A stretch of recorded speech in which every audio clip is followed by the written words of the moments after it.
Tak milovaní bratia a sestry, dnešná téma, ako to bolo povedané už do úvodu svätej omše,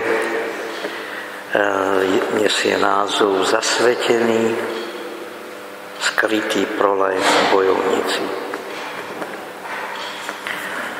Bohu zasvetené osoby, reholníci, sa zriekli manželského života. A tým sa zriekli aj takého dobra, ako je plodenie nového života. Teda plodenie detí. No týmto svojim zasvetením, ktoré je spojené aj teda s celibátom a zrieknutím sa plodenia nového života, tým sa nezriekli povinnosti alebo úlohy byť na strane života. Naopak, tým, že nasledujú Krista, ktorý je darca života, tak aj oni svojim zasvetením a teda celým svojim životom stoja na strane života. A to od jeho počatia až po prirodzenú smrť. A tento život oni nielenže nejako podporujú, ale môžeme bez preháňania povedať i pomáhajú k jeho počínaniu aj v lone matiek.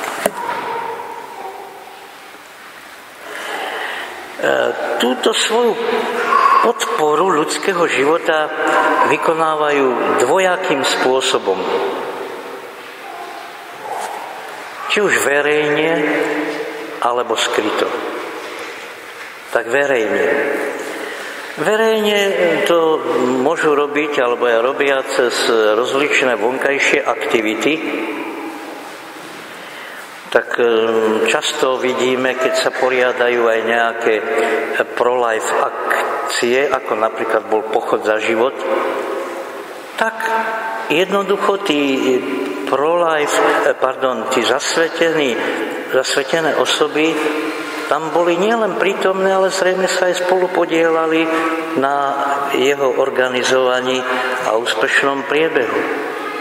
A tak by sme zrejme mohli spomenúť viacero takýchto nejakých aktivít, akcií. Napríklad teraz sa tu pochoduje z konkatedrály a takto verejne manifestáciou sa akosi bojuje proti tomu istanbulskému dohovoru, ktorý je v konečnom dôsledku takisto namierený proti životu.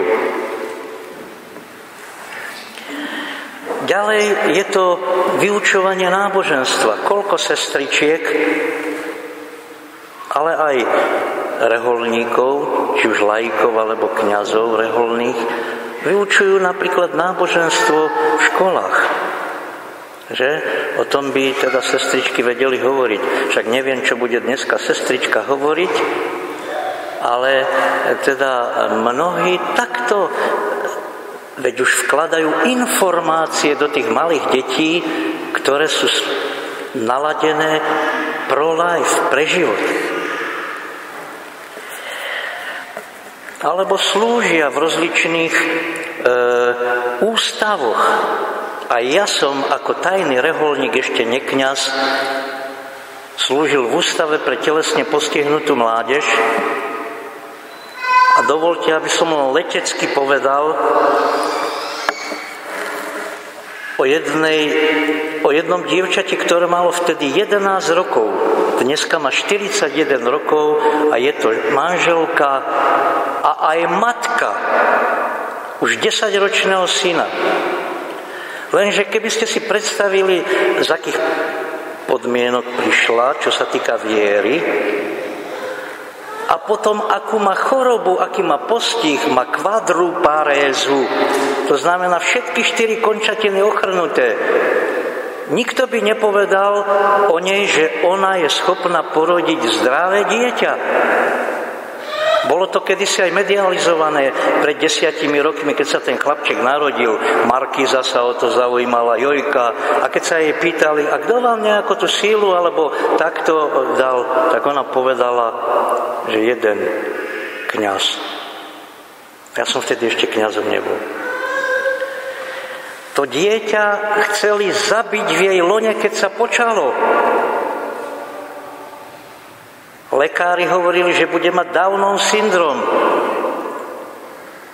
Aj matka ju nabádala k tomu, aby si to dieťa dala zobrať. Ale našťastie ona žije v Žákovciach, lebo tam sa spoznala s bývalým alkoholikom, ktorý sa stal ale vzorným otcom, ba aj matkou, pretože to dieťatko je totálne odkázané a bolo odkázané na jeho pomoc. To dieťa sa narodilo, z úcty k františkánom dostalo meno František, pomlčka Gabriel.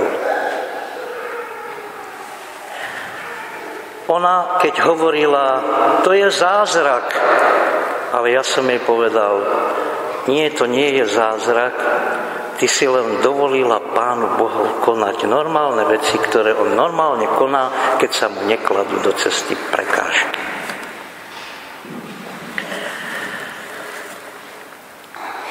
No a ešte veľký vplyv majú zasvetené osoby aj možno cez rôzne formačné strediská, napríklad čo sa týka aj bioetiky, čiže akési humanizovanie medicíny v duchu evanjelia, keď vlastne môžu odovzdávať tie vzácne informácie evanjeliové aj tým medicínskym pracovníkom. A takto je zachránených mnoho a mnoho životov. To sú vonkajšie aktivity. Ale možno ešte viac ako skrze vonkajšie aktivity Bohu zasvetené osoby sú na strane života skrze svoju modlitbu. Veď koľko sa oni namodlia, koľko sa modlia tie sestričky, aj tí reholníci, ale tie sestričky, koľko sa oni namodlia a koľko sa namodlia práve aj na tento úmysel. A k tej modlitbe je pridaný skrytý život, skrytá obeta ich života. Takže o nich platia slova písma, keď písmo hovorí, že neplodná rodí mnoho detí. Ale v akom zmysle neplodná plodí tých mnoho detí? Však oni neporodia fyzicky deti. Oni sa na jednej strane, ako som povedal do úvodu svätej omše, zrieknú fyzickej plodnosti, ale práve obetou toho skrytého života dávajú živiny, aby mnohým matkám sa narodili fyzicky deti. Toto všetko uvidíme na večnosti. Na večnosti uvidíme, aký podiel na plodnosti mali Bohu zasvetené osoby. Ja sestričkám, keď mávam s nimi duchovné cvičenia, tak im hovorím, že sestričky, v nebi budú vám do náručia skákať deti a budú hovoriť ahoj mamička. A vy sa budete možno čudovať, že jaká mamička, aké moje dieťa. Ale to bude preto to. Neplodná rodí mnoho detí. To je taký krátky náčrt, milovaní bratia a sestry, vlastne ako tí Bohu zasvetené osoby ozaj sú takými skrytými pro-life bojovníkmi. Z mojej strany je toto všetko, ale potom sestrička, ktorá bude mať svedectvo, tak tam ma potom doplní.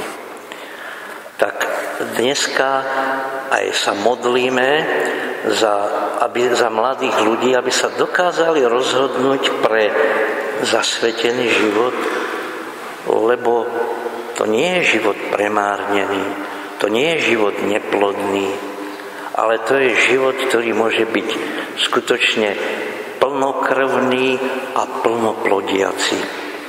Amen.